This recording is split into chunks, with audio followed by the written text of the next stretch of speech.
오늘 밤 도련님의 오른팔은 도련님의 것이 아니게 될 것입니다. 경상도 동래부 가문촌 장터. 눈먼 노인 하나가 매일 아침 국밥 한 그릇으로 하루를 시작했습니다. 가난한 국밥집 딸이 건넨 그 한 그릇은 노인에게 세상에서 유일한 은혜였습니다. 하지만 어느 날 술에 취한 양반 도련님이 그 국밥을 노인의 얼굴에 끼얹고 그릇을 짓밟았습니다. 사람들은 숨죽였고 노인은 조용히 말했습니다. 오늘 밤 도련님의 팔은 도련님의 것이 아니게 될 것이라고. 그날 밤 도련님의 오른팔은 피 한 방울 없이 죽었습니다. 마을에는 소문이 퍼졌습니다. 눈먼 노인이 사실은 30년 전 조선을 뒤흔든 전설의 검객 심검이었다는 소문이. 그는 칼로 사람을 베지 않고 기맥을 끊는 무공을 쓰는 자였습니다. 국밥 한 그릇의 은혜를 짓밟은 대가는 무엇이었을까요? 그리고 노인이 30년 동안 숨겨온 진실은 무엇이었을까요? 이번 영상에서는 국밥 한 그릇의 은혜를 짓밟은 양반 도련님에게 내려진 하늘의 벌에 대해서 들려드리겠습니다. 지금부터 이야기를 시작하려고 합니다. 시작하기 전에 구독과 좋아요 부탁드려요. 경상도 동래부 가문촌. 봄볕이 따스하게 내리시는 아침, 장터 입구에는 작은 국밥집 하나가 있었습니다. 주인 진정복은 50대 중반의 과묵한 사람이었습니다. 아내를 일찍 여의고 홀로 딸을 키웠죠. 딸 연아는 16살 어머니를 닮아 마음씨가 고왔습니다. 매일 아침 해가 뜨면 연아는 가게 문을 열고 첫 국밥 한 그릇을 정성스레 끓였습니다. 그 국밥은 손님을 위한 것이 아니었습니다. 장터 모퉁이, 느티나무 아래 앉아 계신 눈먼 노인을 위한 것이었죠. 노인의 이름은 소연재. 아무도 그가 언제부터 이곳에 있었는지 기억하지 못했습니다. 다만 몇 해 전부터 장터에 나타나 지팡이를 짚고 조용히 앉아 있었을 뿐입니다. 연아는 국밥 그릇을 들고 노인 앞에 무릎을 꿇었습니다. 어르신, 아침 드세요. 노인은 고개를 끄덕였습니다. 눈은 보이지 않았지만 그의 얼굴엔 온화한 미소가 번졌습니다. 고맙네. 목소리는 낮고 단단했습니다. 바람에 흔들리지 않는 나무 같았죠. 연아는 그릇을 노인의 손에 쥐어주고 물러났습니다. 소연재는 천천히 국밥을 떴습니다. 한 숟가락, 또 한 숟가락. 서두르지 않았고 흘리지도 않았습니다. 장터 사람들은 그 모습을 보며 수군거렸습니다. 저 처자 참 기특하네. 눈먼 노인 하나 먹여 살린다고 저리 매일 정성을 드는구먼. 하긴 정복이도 속 깊은 사람이지. 저런 딸을 키웠으니. 어떤 이는 가엾게 여겼고 어떤 이는 고개를 끄덕이며 지나쳤습니다. 하지만 노인을 제대로 본 사람은 없었습니다.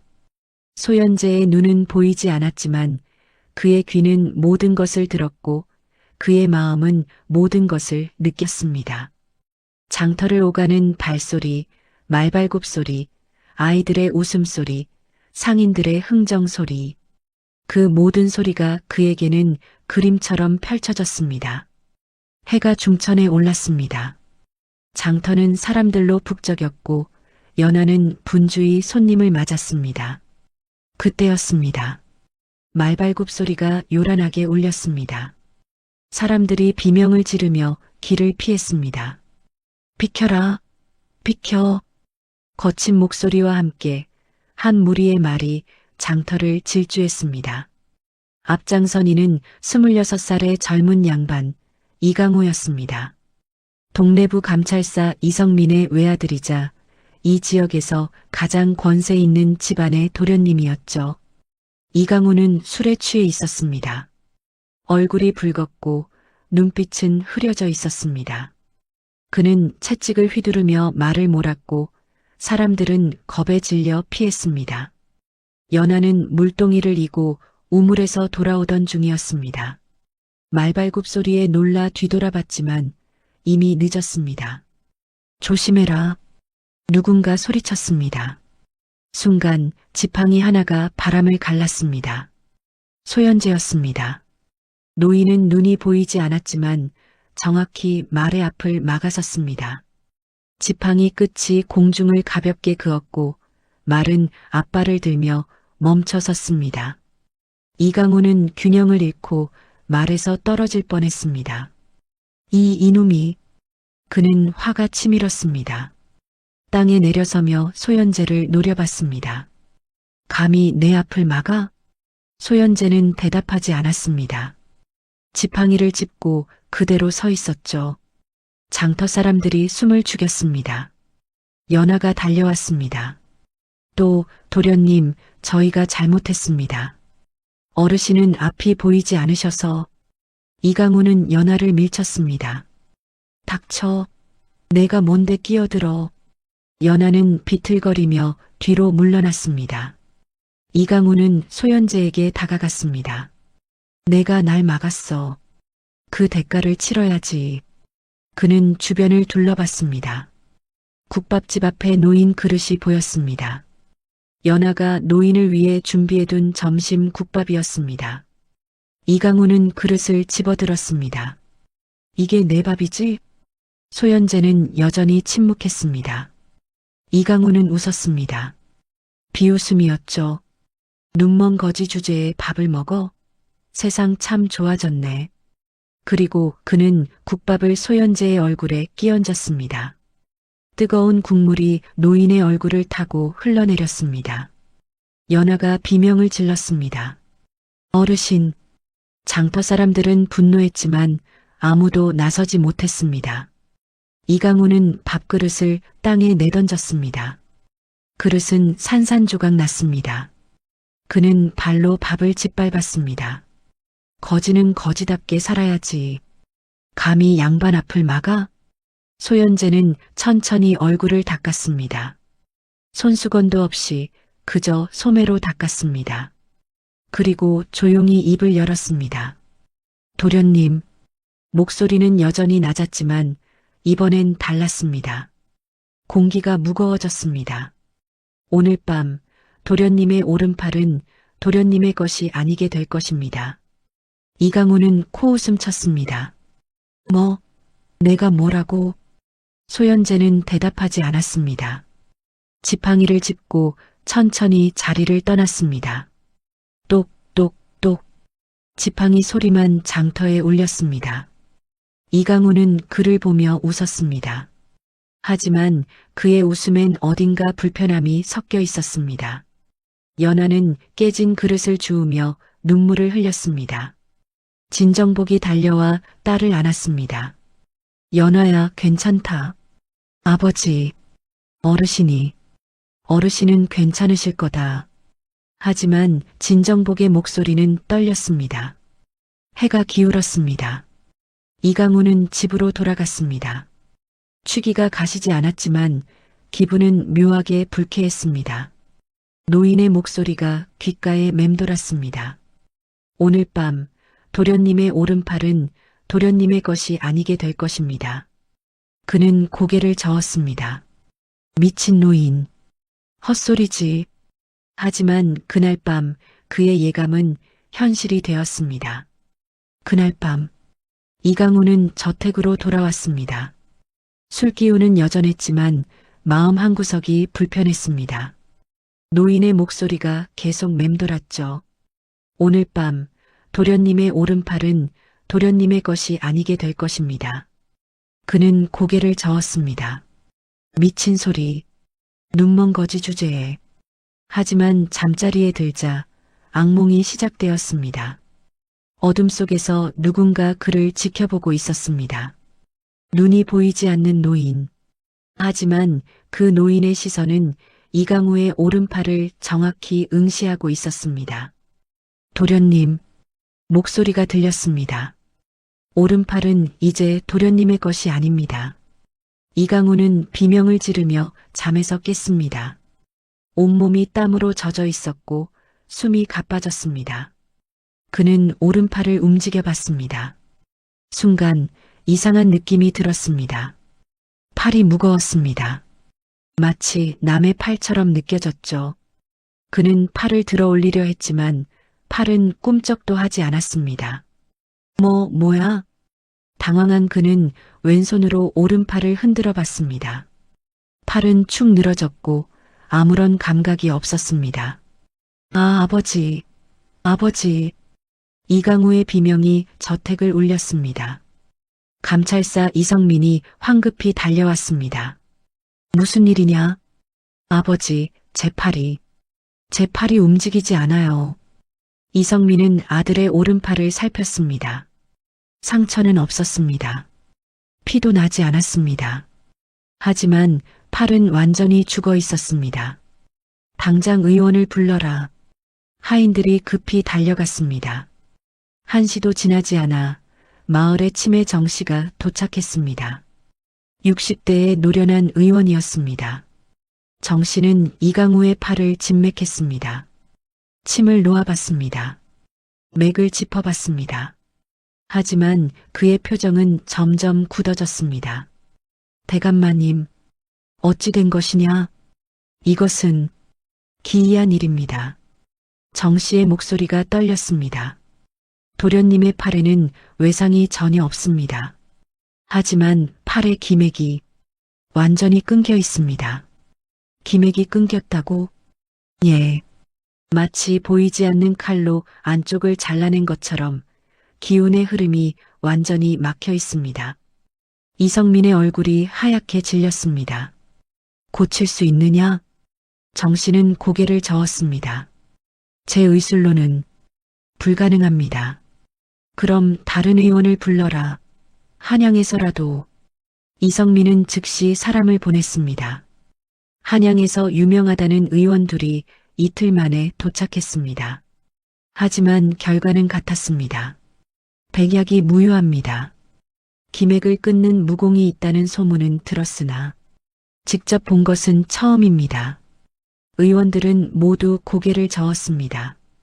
이강우는 절망했습니다. 제 팔이 이대로 끝인가요? 이성민은 주먹을 불끈 쥐었습니다. 누가 감히. 그때 하인 하나가 급히 들어왔습니다. 대감마님, 장터에서 이상한 소문이 돌고 있습니다. 무슨 소문이냐? 눈먼 노인이 도련님께 저주를 내렸다는 소문입니다. 이성민의 눈빛이 흔들렸습니다. 눈먼 노인? 예. 어제 낮 도련님께서 장터에서 노인에게 국밥을 끼얹으셨다고. 그때 노인이 말했다고 합니다. 오늘 밤 도련님의 오른팔은 도련님의 것이 아니게 될 것이라고. 이성민의 얼굴이 굳었습니다. 그 노인을 당장 잡아오너라. 하인들이 장터로 달려갔습니다. 하지만 소현재는 이미 국밥집을 떠난 뒤였습니다.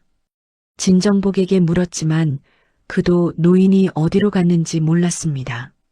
노인은 그저 매일 아침 나타나셨을 뿐입니다. 어디 사시는지 누구신지 아무도 모릅니다. 하인들은 빈손으로 돌아왔습니다. 장터에는 소문이 더욱 퍼졌습니다. 하늘의 벌이야. 국밥 한 그릇의 은혜를 짓밟았으니 당연한 대가지. 눈먼 노인이 범인이 아니라 그저 하늘의 뜻을 전한 것뿐이야. 상인들은 수군거렸고 아이들은 두려워했습니다. 이성민은 밤새 잠을 이루지 못했습니다. 아들의 신음소리가 저택을 가득 채웠고 그의 마음은 불안으로 무너져 내렸습니다. 그는 창밖을 바라봤습니다. 달이 구름에 가려져 있었고 바람은 차가웠습니다. 저 노인이 대체 누구란 말인가? 이성민은 중얼거렸습니다. 그의 머릿속엔 오래된 기억 하나가 떠올랐습니다. 30년 전 조선 무림을 뒤흔든 검객 하나. 칼로 사람을 베지 않고 기맥을 끊는 무공을 쓴다는 심검. 설마 그가? 이성민의 손이 떨렸습니다. 만약 그 전설이 사실이라면, 만약 그 노인이 정말 심검이라면, 그렇다면 이것은 단순한 우연이 아니었습니다. 복수였습니다. 이성민은 천천히 책상 서랍을 열었습니다. 그 안에는 오래된 편지 한 통이 있었습니다. 30년 전 그가 감추려 했던 죄, 충신들을 역적으로 몰아 제거한 죄, 그 죄를 아는 자는 이제 거의 없었습니다. 하지만 만약 심검이 살아있다면, 아니야. 그는 죽었어. 분명 죽었다고 들었어. 이성민은 스스로를 다독였습니다. 하지만 그의 손은 여전히 떨렸고 밤은 더욱 깊어만 갔습니다. 사흘이 지났습니다. 장터는 여전히 소문으로 들끓었습니다. 눈먼 노인이 진짜 심검이래. 심검? 그게 뭔데? 30년 전 조선 무림을 뒤흔든 검객이야. 칼로 사람을 베지 않고 기맥을 끊는다던데. 그런 사람이 우리 마을에 있었다고? 상인들은 놀라움과 두려움이 섞인 눈빛으로 수군거렸습니다. 연하는 국밥집 문 앞에 앉아 있었습니다. 노인이 떠난 뒤로 그녀는 매일 아침 국밥 한 그릇을 끓여 문 앞에 놓았습니다. 혹시 노인이 돌아올까 하는 마음이었죠. 하지만 노인은 나타나지 않았습니다. 연하야. 진정복이 딸의 어깨에 손을 얹었습니다. 어르신은 돌아오실 거예요, 아버지. 그래, 돌아오실 거다. 진정복도 노인을 기다리고 있었습니다. 그날 오후 장터에 낯선 노인 하나가 나타났습니다. 70대로 보이는 허리가 굽은 할아버지였습니다. 그는 천천히 국밥집으로 걸어왔습니다. 주인장, 진정복이 고개를 들었습니다. 어르신, 어서 오십시오. 노인은 가게 안으로 들어와 자리에 앉았습니다. 국밥 한 그릇 주시게. 진정복은 국밥을 끓이기 시작했습니다. 노인은 주변을 둘러봤습니다. 그리고 조용히 입을 열었습니다. 소문이 자자하더군. 눈먼 노인이 도령의 팔을 죽였다고. 진정복의 손이 멈췄습니다. 어르신께서 아시는 분인가요? 노인은 고개를 끄덕였습니다. 오래전에 알던 사람이지. 아주 오래전에. 그분은 대체 누구신가요? 노인은 잠시 침묵했습니다. 그리고 천천히 말을 이었습니다. 30년 전 조선에는 검객 하나가 있었네. 이름은 소현재. 사람들은 그를 심검이라 불렀지. 연하가 귀를 기울였습니다. 심검은 특별한 무공을 익혔네. 칼로 사람을 베지 않고 기맥을 끊는 무공이었지. 피 한 방울 흘리지 않아도 상대를 무력화시킬 수 있었네. 그런 무공이 있나요? 있지. 하지만 그 무공은 아무나 쓸 수 없었네. 마음이 맑아야만 가능했거든. 분노나 증오로는 쓸 수 없는 무공이었지. 노인은 차를 한 모금 마셨습니다. 심검은 불의한 권력자들을 응징했네. 탐관오리 횡포를 부리는 양반, 백성을 착취하는 자들. 그는 그들의 기맥을 끊어 벌을 내렸지. 그럼 선한 사람이었군요. 그래. 하지만 어느 날 그에게 왕명이 떨어졌네. 역적을 토벌하라는 명이었지. 진정복이 국밥을 노인 앞에 놓았습니다. 고맙네.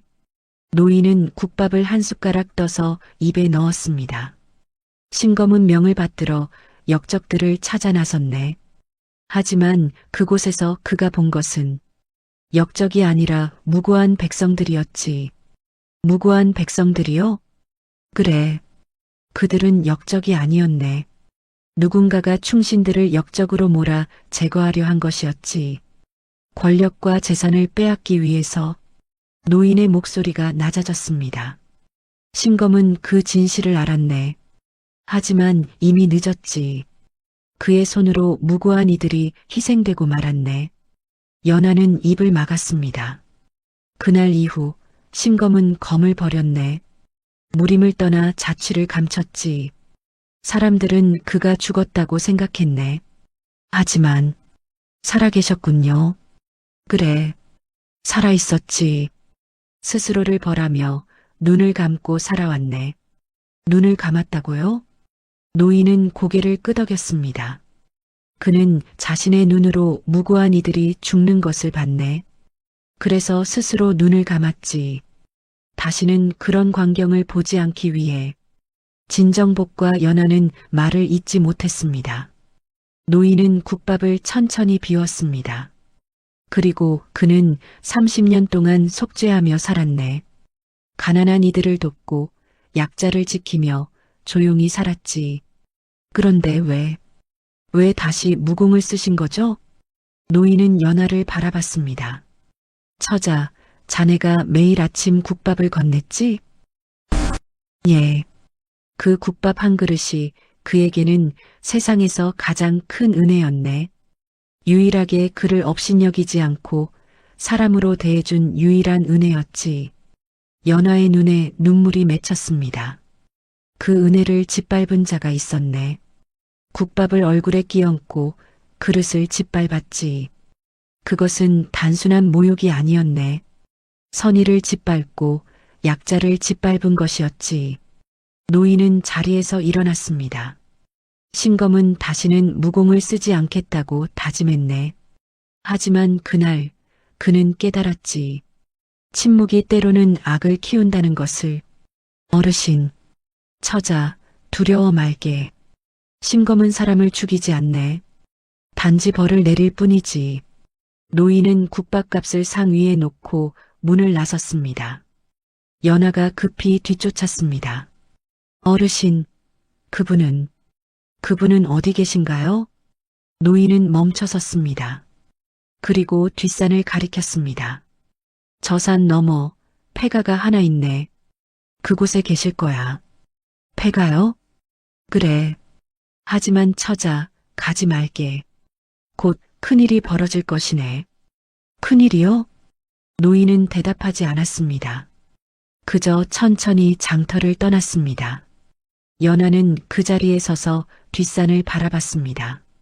그날 밤 이성민의 서재에 편지 하나가 도착했습니다. 발신인은 배구진, 일명 흑이인이라 불리는 자객이었습니다. 편지를 펼친 이성민의 손이 떨렸습니다. 편지에는 단 한 줄만 적혀 있었습니다. 신검을 제거하겠습니다. 대가는 은자 500냥. 이성민은 편지를 불에 태웠습니다. 그리고 서랍에서 은자 주머니를 꺼냈습니다. 어쩔 수 없다. 아들을 위해서라도. 그는 중얼거렸습니다. 하지만 그의 손은 여전히 떨렸고 마음은 무거웠습니다. 달빛이 서재를 비쳤습니다. 그 빛은 차갑고 날카로웠습니다. 이틀이 지났습니다. 장터는 평소와 다름없이 붐볐습니다. 연하는 여전히 매일 아침 국밥을 끓였고 문 앞에 놓았습니다. 노인은 돌아오지 않았지만 그녀는 포기하지 않았습니다. 언젠가는 돌아오실 거야. 연하는 혼잣말처럼 중얼거렸습니다. 그날 오후 연하는 우물가로 물을 길러갔습니다. 마을 우물은 장터에서 조금 떨어진 곳에 있었습니다. 주변은 나무가 우거져 있었고 사람의 발길이 뜸했습니다. 연하는 두레박을 내려 물을 길었습니다. 물동이에 물을 가득 채우고 일어서려는 순간이었습니다. 처자, 낯선 목소리가 들렸습니다. 연하는 깜짝 놀라 뒤돌아봤습니다. 흑의를 입은 남자 셋이 서 있었습니다. 얼굴은 천으로 가려져 있었고 눈빛만 보였습니다. 누구세요? 연하는 본능적으로 뒤로 물러났습니다. 소란 피우지 마라. 조용히 따라오면 다치지 않을 것이다. 남자의 목소리는 차갑고 단호했습니다. 연하는 고개를 저었습니다. 싫어요. 전 아무데도 안 가요. 그녀는 비명을 지르려 했습니다. 하지만 남자 하나가 순식간에 다가와 그녀의 입을 막았습니다. 연하는 발버둥 쳤지만 남자들의 힘은 너무 강했습니다. 그녀는 자루에 담겨 말 위에 실렸습니다. 물동이는 땅에 떨어져 깨졌고 물은 흙바닥에 스며들었습니다. 말발굽 소리가 멀어졌습니다. 한참 뒤 진정복이 딸을 찾아 우물가에 도착했습니다. 연아야. 그는 딸을 불렀지만 대답은 없었습니다. 깨진 물동이만 바닥에 흩어져 있었습니다. 진정복의 얼굴이 하얗게 질렸습니다. 연아야, 어디 있니? 그는 미친 듯이 주변을 뒤졌습니다. 하지만 딸의 흔적은 어디에도 없었습니다. 장터 사람들이 달려왔습니다. 무슨 일이요? 제 딸이 사라졌습니다. 사람들은 마을 전체를 뒤졌습니다. 하지만 연아는 어디에도 보이지 않았습니다. 해가 졌습니다. 진정복은 국밥집 문 앞에 주저앉았습니다. 연아야, 연아야. 그는 딸의 이름을 부르며 눈물을 흘렸습니다. 그때였습니다. 문틈에 쪽지 하나가 꽂혀 있었습니다. 진정복은 떨리는 손으로 쪽지를 펼쳤습니다. 쪽지에는 이렇게 적혀 있었습니다. 처자는 무사하다. 심검이 오기를 기다린다. 뒷산 폐사로 오라. 혼자 와야 한다. 진정복은 쪽지를 쥔 채 몸을 떨었습니다. 어르신을 찾아야 해. 하지만 어디서 찾아야 할지 막막했습니다. 그는 장터 사람들에게 물어봤지만 아무도 노인의 행방을 몰랐습니다. 밤이 깊어졌습니다. 진정복은 국밥집 안에서 딸을 기다렸습니다. 촛불을 켜두고 문을 열어두었습니다. 혹시 연아가 돌아올까 하는 마음이었죠. 새벽이 밝아왔습니다. 진정복은 잠도 자지 못한 채 망연히 앉아 있었습니다. 그때 문 앞에서 지팡이 소리가 들렸습니다. 똑똑똑. 진정복은 화들짝 놀라 문을 열었습니다. 소연제였습니다. 눈먼 노인은 지팡이를 짚고 서 있었습니다. 어르신. 진정복은 노인의 손을 잡았습니다. 어르신, 제 딸이 잡혀갔습니다. 소연제는 고개를 끄덕였습니다. 알고 있네. 알고 계신다고요? 그들은 나를 유인하기 위해 처자를 잡아간 것이네. 진정복은 쪽지를 노인에게 건넸습니다. 소연제는 쪽지를 만져봤습니다. 눈으로 볼 수는 없었지만 손끝으로 느꼈습니다. 뒷산 폐사라. 어르신, 제발 연아를 구해주십시오. 진정복은 무릎을 꿇었습니다. 소연제는 그를 일으켰습니다. 주인장, 일어나시게. 처자는 내가 반드시 데려올 것이네. 하지만 위험하지 않으신가요? 위험하지. 하지만 피할 수 없네. 소연제는 지팡이를 더 단단히 쥐었습니다. 처자는 나에게 국밥 한 그릇의 은혜를 베풀었네. 그 은혜를 갚을 때가 온 것이지. 진정복의 눈에 눈물이 차올랐습니다. 어르신, 주인장, 걱정 말게. 해가 지기 전에 처자를 데려올 것이네. 소연제는 문을 나섰습니다. 진정복은 그의 뒷모습을 바라봤습니다.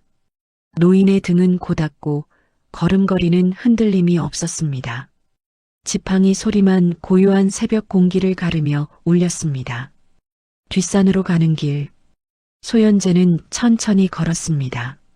눈은 보이지 않았지만 그의 발걸음은 정확했습니다. 바람이 불었습니다. 나뭇잎이 흔들리는 소리, 새들이 지저귀는 소리, 멀리서 들리는 물소리, 모든 소리가 그에게는 길이 되었습니다. 폐사는 산 중턱에 있었습니다. 오래전 버려진 절터였습니다. 담장은 무너져 있었고 법당은 반쯤 허물어져 있었습니다. 소연제는 폐사 앞에 멈춰 섰습니다. 왔구나. 낮은 목소리가 들렸습니다. 흑의를 입은 남자가 법당 입구에 서 있었습니다. 얼굴은 천으로 가려져 있었지만 그의 기운은 예사롭지 않았습니다. 연아는 어디 있느냐? 소연제의 목소리는 차분했습니다. 안에 있다. 무사하니 걱정 말아라. 남자는 천을 벗었습니다. 40살쯤 되어 보이는 날카로운 인상의 사내였습니다. 오래간만이다, 스승. 소연제의 표정이 굳었습니다. 우진이냐? 그렇다.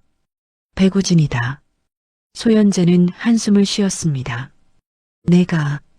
내가 흑의인이 되었구나. 스승께서 검을 버린 날 나도 길을 바꿨다. 배구진의 목소리에는 원망이 섞여 있었습니다. 스승은 정의를 버렸다. 악을 응징하던 그 검을 내던지고 도망쳤다. 나는 도망친 것이 아니다. 그럼 뭐냐? 스승은 겁먹은 것이다. 권력 앞에 무릎 꿇은 것이다. 소현재는 고개를 저었습니다. 우진아, 그때 일은 내가 아는 것과 다르다. 다를 것이 없다. 스승은 나약해졌고 나는 강해졌다. 그것뿐이다. 배구진은 칼을 뽑았습니다. 오늘 스승과 제자 중 하나만 이 폐사를 나갈 것이다. 소현재는 지팡이를 세웠습니다. 우진아, 아직 늦지 않았다. 칼을 거두어라. 늦었다. 처자를 구하고 싶으면 나를 이겨라. 배구진은 법당을 가리켰습니다. 소현재는 천천히 숨을 들이쉬었습니다. 그리고 지팡이를 들었습니다. 바람이 멈췄습니다. 두 사람 사이의 공기가 팽팽해졌습니다. 법당 안에서 연하는 기둥에 묶여 있었습니다.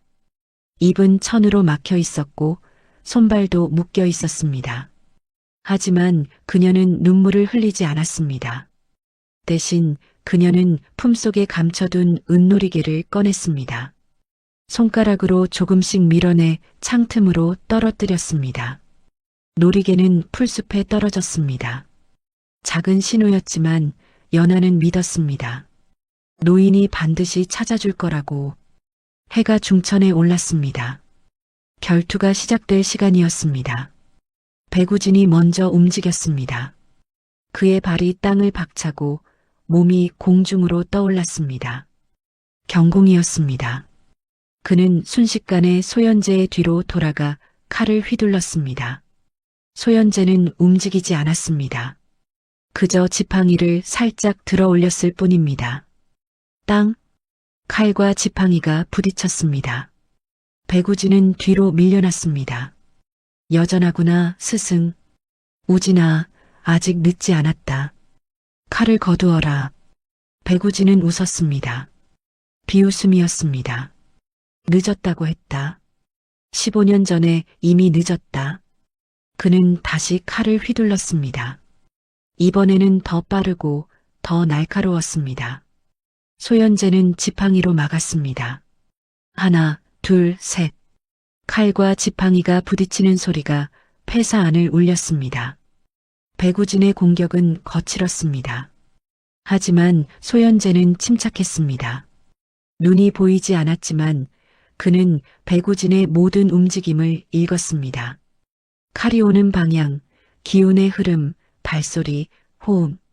모든 것이 그에게는 눈처럼 보였습니다. 스승, 눈이 보이지 않으면서 어떻게 해? 배구진은 분노했습니다. 내가 가르쳐 준 것이다, 우진아. 눈으로 보는 것이 전부가 아니라고. 소현재의 목소리는 여전히 차분했습니다. 배구진은 칼을 멈췄습니다. 그리고 검을 거꾸로 쥐었습니다. 그렇다면 이건 어떤가? 그는 땅을 내리쳤습니다. 순간 돌조각들이 튀어올랐습니다. 배구진은 그 돌조각들을 발로 차 소현재에게 날렸습니다. 돌조각들이 사방에서 날아왔습니다. 소현재는 지팡이를 빙글 돌렸습니다. 휙! 바람이 일었고 돌조각들은 모두 땅에 떨어졌습니다. 배구진은 그 틈을 노려 돌진했습니다. 칼끝이 소현재의 가슴을 향했습니다. 소현재는 몸을 살짝 비틀었습니다. 칼은 그의 옷깃을 스쳤고 배구진은 그대로 지나쳤습니다. 소현재의 손이 배구진의 등을 가볍게 스쳤습니다. 배구진은 비틀거렸습니다. 뭐야? 그의 오른팔에 힘이 빠졌습니다. 칼이 땅에 떨어졌습니다. 우진아, 이제 그만두어라. 소현재는 지팡이를 세웠습니다. 배구진은 왼손으로 칼을 주었습니다. 아직 끝나지 않았다. 그는 다시 칼을 휘둘렀습니다. 하지만 오른팔이 죽어 있어 균형이 무너졌습니다. 칼은 빗나갔고 배구지는 땅에 넘어졌습니다. 소현재는 그의 앞에 섰습니다.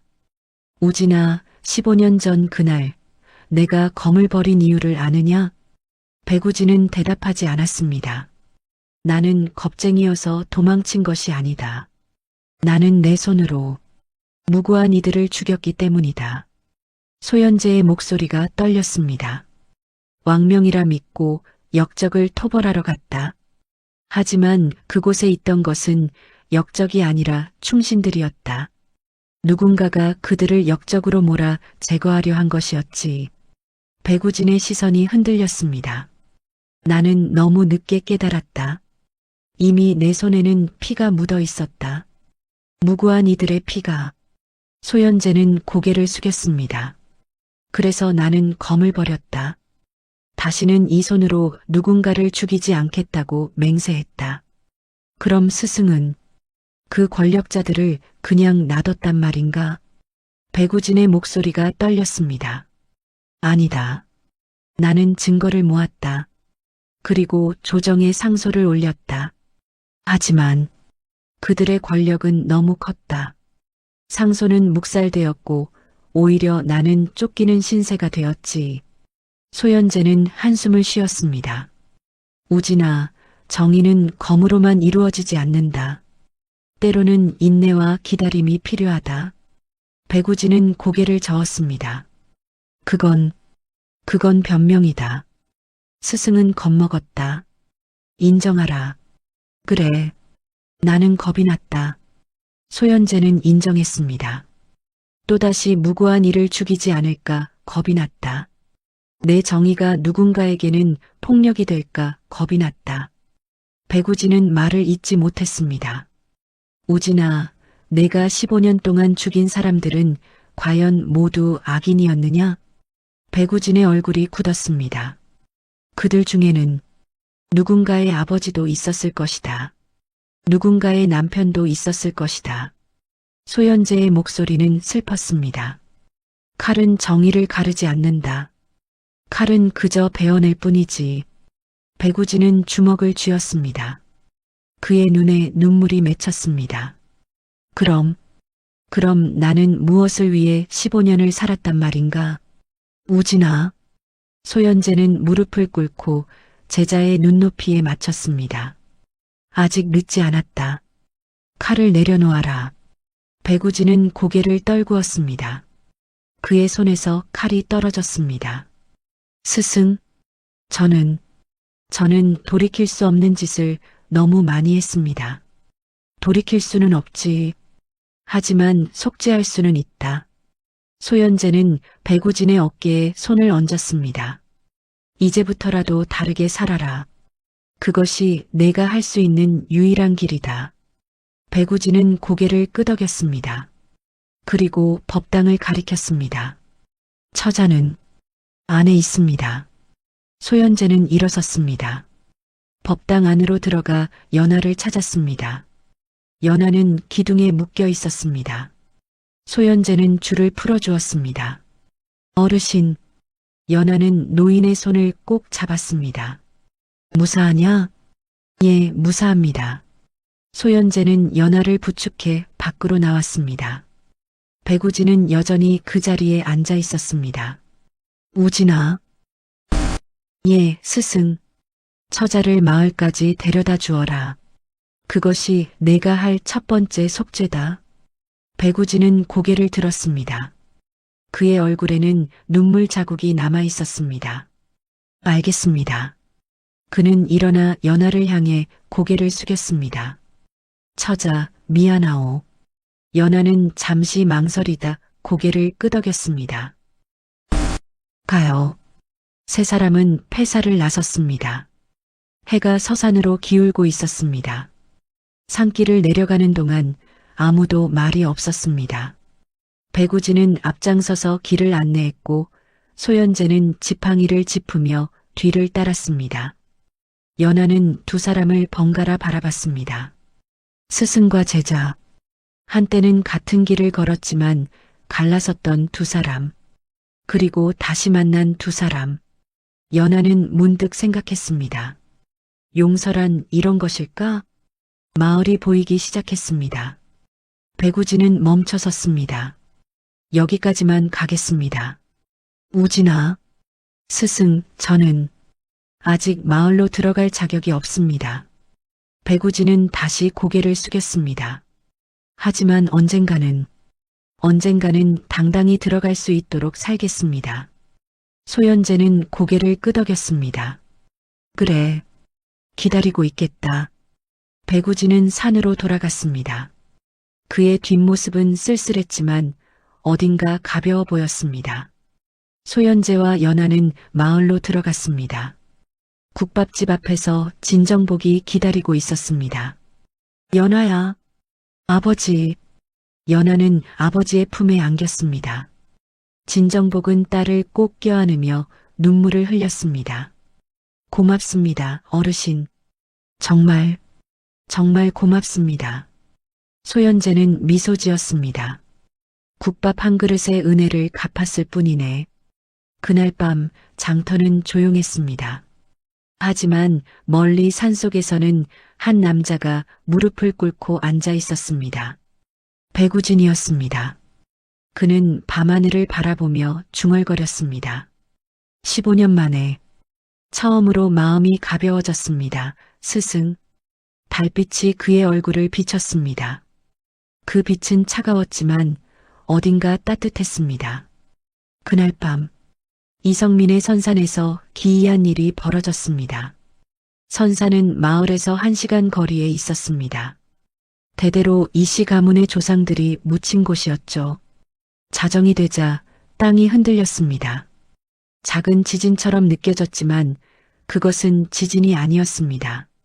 묘비 13개가 일제히 갈라지기 시작했습니다. 쩌걱, 쩌걱. 돌이 갈라지는 소리가 밤을 가득 채웠습니다. 묘비에는 붉은 글씨가 새겨지기 시작했습니다. 충신들의 이름이었습니다. 정의로운 이들의 이름. 30년 전 역적으로 몰려 죽은 이들의 이름. 그 이름들이 하나씩 묘비 위에 떠올랐습니다.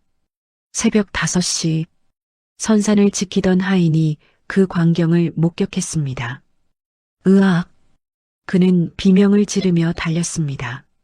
곧장 이성민의 저택으로 달려갔습니다. 대감마님, 대감마님. 이성민은 잠에서 깼습니다. 무슨 일이냐? 선산에. 묘비가. 하인은 말을 제대로 잇지 못했습니다. 이성민은 급히 옷을 입고 선산으로 향했습니다. 이강우도 따라갔습니다. 오른팔은 여전히 죽어 있었지만 걸을 수는 있었습니다. 선산에 도착한 이성민은 경악했습니다. 묘비들이 모두 갈라져 있었고 붉은 글씨가 선명하게 새겨져 있었습니다. 이럴 수가. 이성민의 다리가 휘청거렸습니다. 이강우가 아버지를 부축했습니다. 아버지, 이게 대체 무슨 일입니까? 이성민은 대답하지 못했습니다. 그는 묘비에 새겨진 이름들을 하나씩 읽었습니다. 정명철, 오세준, 김윤식, 박상기. 모두 30년 전 그가 역적으로 몰아 제거한 충신들의 이름이었습니다. 하늘이 알고 있었구나. 이성민은 무릎을 꿇었습니다. 그때였습니다. 오랜만이군, 성민. 낮은 목소리가 들렸습니다. 이성민은 고개를 들었습니다. 한 남자가 서 있었습니다. 50대 후반으로 보이는 위험 있는 인상의 사내였습니다.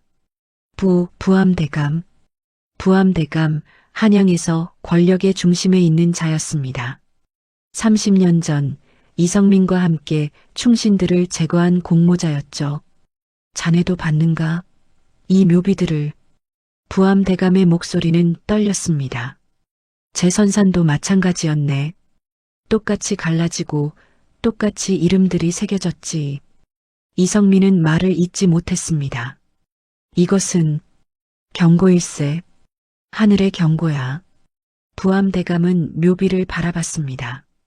우리가 30년 전에 저지른 죄를 하늘이 드러낸 것이네. 대감, 이제 어찌하면 좋겠습니까? 모르겠네. 나도 모르겠어. 부암 대감은 고개를 저었습니다. 그때 지팡이 소리가 들렸습니다. 똑똑똑. 소현재였습니다. 눈먼 노인은 선산 입구에 서 있었습니다. 누구냐? 이성민이 소리쳤습니다. 소현재는 대답하지 않았습니다. 그저 천천히 걸어왔습니다. 부암 대감은 노인을 보며 눈을 가늘게 떴습니다. 자네가 심검인가? 소현재는 고개를 끄덕였습니다. 오래간만이요, 부암 대감. 부암 대감의 얼굴이 하얗게 질렸습니다. 자네가 살아있었구나. 살아있었소. 30년 동안 속죄하며 살았지. 소현재는 묘비들 앞에 섰습니다. 이 이름들을 보시오. 이들은 역적이 아니었소. 충신이었지. 이성민은 고개를 숙였습니다. 당신들은 권력과 재산을 위해 이들을 역적으로 몰았소. 그리고 나를 이용해 그들을 제거했지. 소현재의 목소리는 낮았지만 단단했습니다. 나는 당신들의 거짓말을 믿었소. 그리고 내 손으로 무고한 이들을 죽였지. 부암 대감은 고개를 돌렸습니다. 그것은 불가피한 일이었네. 조정의 안정을 위해서. 안정? 소현재는 웃었습니다. 씁쓸한 웃음이었습니다. 안정이라는 이름으로 얼마나 많은 무고한 이들이 죽었소? 당신들의 자손이 지금 어떻게 사는지 보시오. 소현재는 이강우를 가리켰습니다. 권력을 휘두르고 약자를 짓밟으며 국밥 한 그릇의 은혜조차 모르는 삶을 살고 있어. 이강우는 고개를 숙였습니다. 이것이 당신들이 쌓아올린 대가요. 소현재는 지팡이를 세웠습니다. 나는 더 이상 당신들을 칼로 벌하지 않겠소. 하늘이 이미 벌을 내렸으니까. 그는 묘비들을 가리켰습니다. 이 묘비들은 당신들의 죄를 영원히 기억할 것이요. 자손 대대로 말이지. 이성민은 땅에 이마를 대고 절했습니다. 용서해 주시오. 용서해 주시오. 용서는 내가 할 수 있는 것이 아니오. 소현재는 고개를 저었습니다. 이 땅에 묻힌 충신들에게 구하시오. 그리고 백성들에게 구하시오. 부암 대감은 주먹을 쥐었습니다. 하지만 아무 말도 하지 못했습니다. 해가 떠올랐습니다. 햇살이 묘비의 붉은 글씨를 비쳤습니다. 그 글씨는 더욱 선명해졌습니다. 지울 수 없는 죄처럼. 소현재는 선산을 떠났습니다. 지팡이 소리만 남았습니다. 똑똑똑. 이성민과 부암 대감은 묘비 앞에 무릎을 꿇은 채 움직이지 못했습니다. 이강우는 아버지를 바라봤습니다. 처음으로 아버지의 진짜 모습을 본 것 같았습니다. 권력자가 아니라 죄인의 모습을. 그날 마을 사람들이 선산의 소문을 들었습니다. 치매 정씨도 직접 가서 묘비를 확인했습니다. 하늘이 진실을 드러내셨구나. 그는 중얼거렸습니다. 장터 사람들은 수군거렸습니다. 이씨 가문에 하늘의 벌이 내린 거야. 30년 전 그 일이 사실이었구나. 심검 어르신이 옳았던 거야. 소문은 삽시간에 퍼졌습니다. 그리고 그날 밤 조정에 상소가 올라갔습니다. 30년 전 충신들의 명예를 회복해달라는 상소였습니다. 사흘이 지났습니다. 이강우는 아버지를 설득했습니다. 아버지, 우리가 잘못했습니다. 이제라도 바로 잡아야 합니다. 이성민은 고개를 저었습니다. 어찌 얼굴을 들고 사과를 하겠느냐. 그래도 해야 합니다. 평생 이렇게 살 수는 없습니다. 이강우의 목소리는 단호했습니다. 오른팔을 잃은 뒤 그는 많은 것을 깨달았습니다. 권력이 영원하지 않다는 것, 약자를 짓밟으면 반드시 대가를 치른다는 것, 그리고 용서는 구해야만 받을 수 있다는 것. 이튿날 아침 이성민과 이강우는 국밥집 앞에 나타났습니다. 두 사람은 무릎을 꿇었습니다. 진정복이 문을 열었습니다. 네, 대감마님. 주인장. 이성민은 고개를 숙였습니다. 용서를 구하러 왔소. 진정복은 당황했습니다. 연하도 문 뒤에서 나왔습니다. 우리 부자가 저지른 죄 말로 다 표현할 수 없소. 이성민의 목소리가 떨렸습니다. 국밥 한 그릇의 은혜를 짓밟았고 처자를 위험에 빠뜨렸소. 용서받을 자격도 없소. 이강우도 고개를 숙였습니다. 제가 잘못했습니다. 그의 눈에서 눈물이 흘렀습니다. 저는 권력을 믿고 사람을 짓밟았습니다. 이 팔을 잃고서야 깨달았습니다. 진정복은 두 사람을 일으켰습니다. 일어나십시오. 이미 끝난 일입니다. 아니요. 끝나지 않았소. 이성민은 고개를 저었습니다. 이제부터 속죄하며 살겠소. 남은 생이 다하는 날까지. 그때 지팡이 소리가 들렸습니다. 소연제였습니다. 노인은 국밥집 앞에 섰습니다. 어르신. 이강우는 노인 앞에 다시 무릎을 꿇었습니다. 제 팔을 돌려주실 수 있습니까? 소연제는 고개를 저었습니다. 기맥을 되살릴 수는 없네. 이강우의 얼굴이 굳었습니다. 하지만 남은 팔로 할 수 있는 일은 많네. 소연제는 이강우의 왼쪽 어깨에 손을 얹었습니다. 이 팔로 선행을 베풀게. 그것이 자네가 할 수 있는 속죄일세. 이강우는 고개를 끄덕였습니다. 알겠습니다. 반드시 그리하겠습니다. 그날부터 이강우는 변했습니다. 그는 매일 장터에 나와 왼손으로 아이들에게 글을 가르쳤습니다. 가난한 아이들, 배울 기회가 없던 아이들.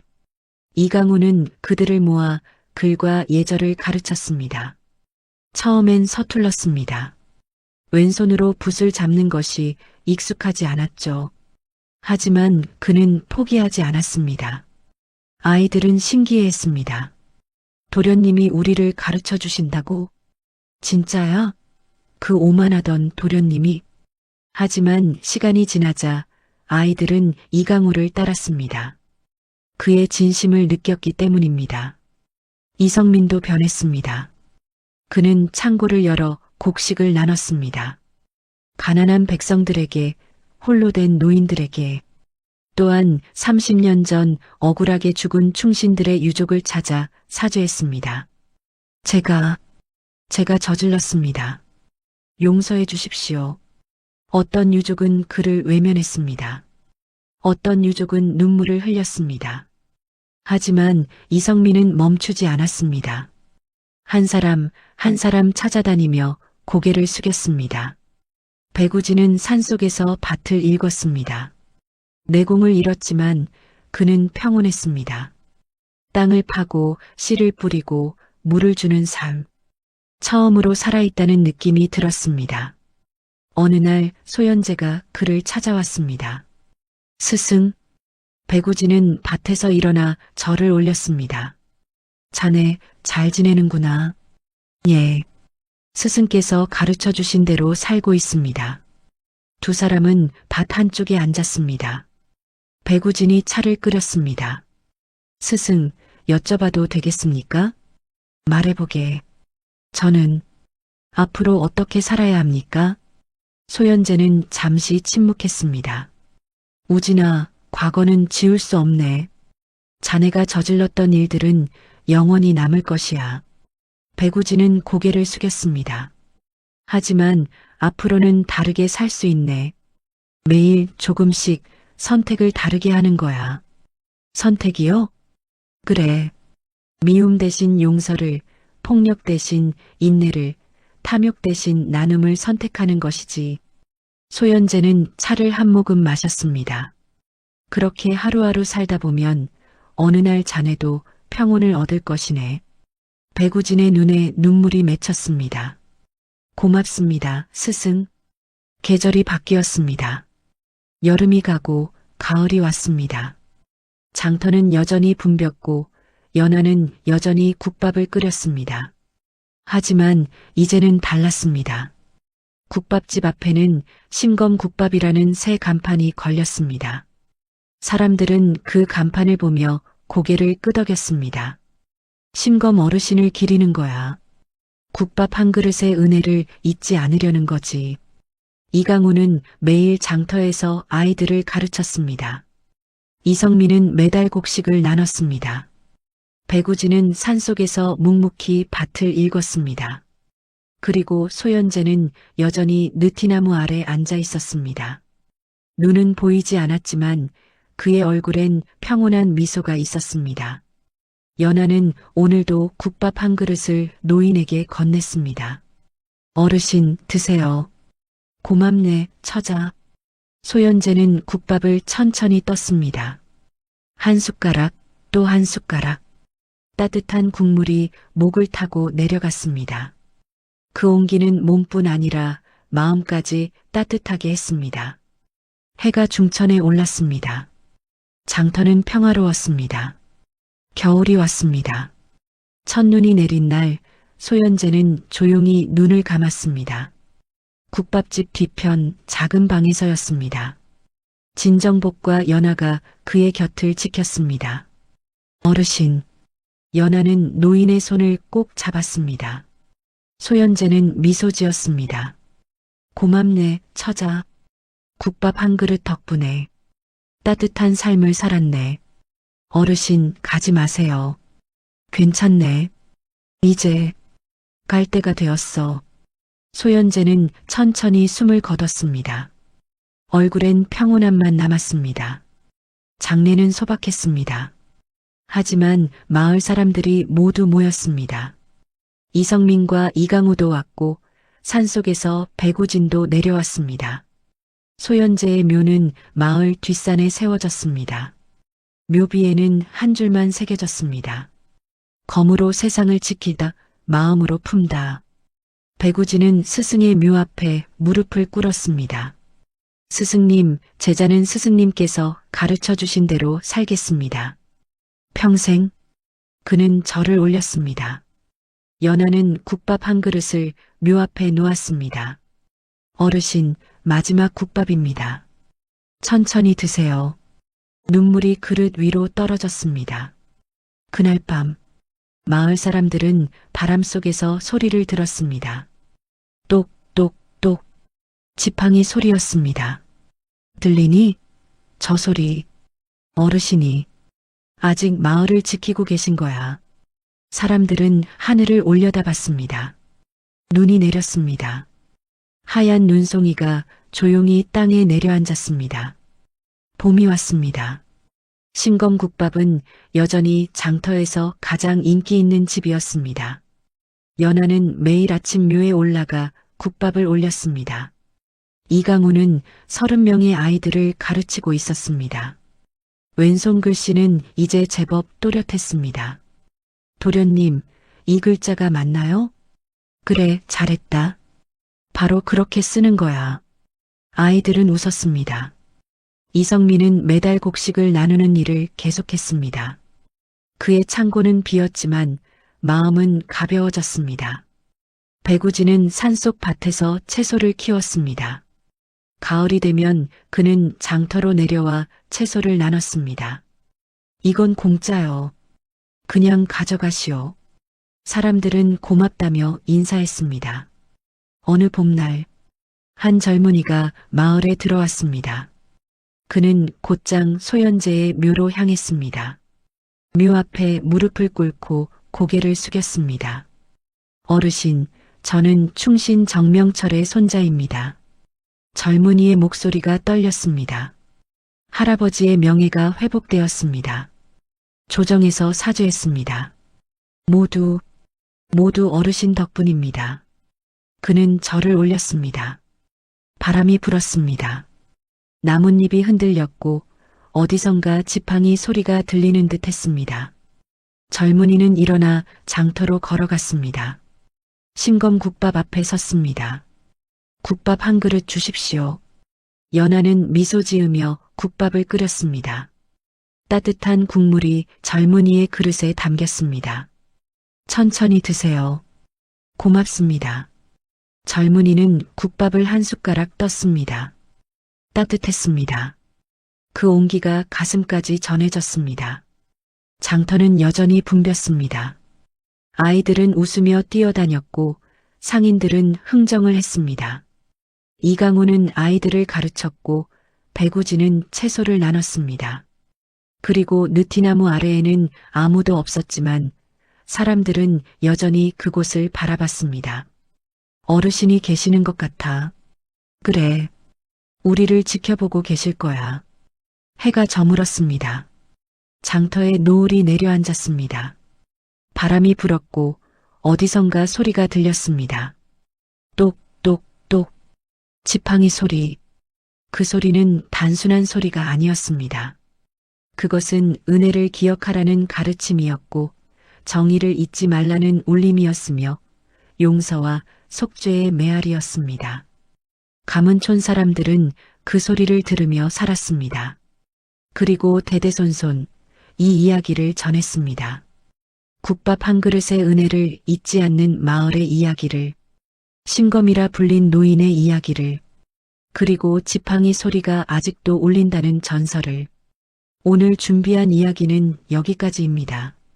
오늘도 많이 행복하시고 건강한 하루 보내세요.